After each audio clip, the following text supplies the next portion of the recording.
Cooper's Hawk can offer its customers a sense of community. So that's one of our core missions, is a sense of community where we bring food and wine experience together to enrich people's lives.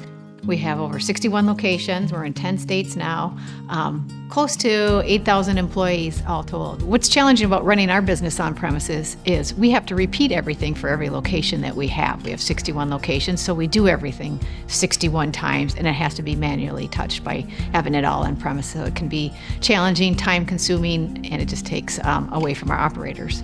The solutions that we have in place is holding us back in ability to be agile and really meet what the guest and our team members need. We chose Oracle Simphony to overcome those challenges because it was the most robust feature set in the industry. It has the technology platform architecture underneath to really scale and grow with what we need. It will make our servers much faster, much easier, decrease the training time that they need to get on board.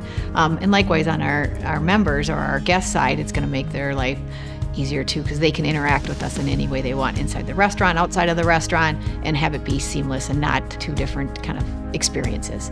I think the primary value of having Oracle as a technology partner is the breadth across different industries that it has, that you can see are influencing and impacting the solutions that are available in the restaurant industry. So Oracle Simphony, based on kind of the open architecture, the user interfaces, the capabilities that it has, is going to allow us to better serve our guests as they embark on their journey with Cooper's Hawk.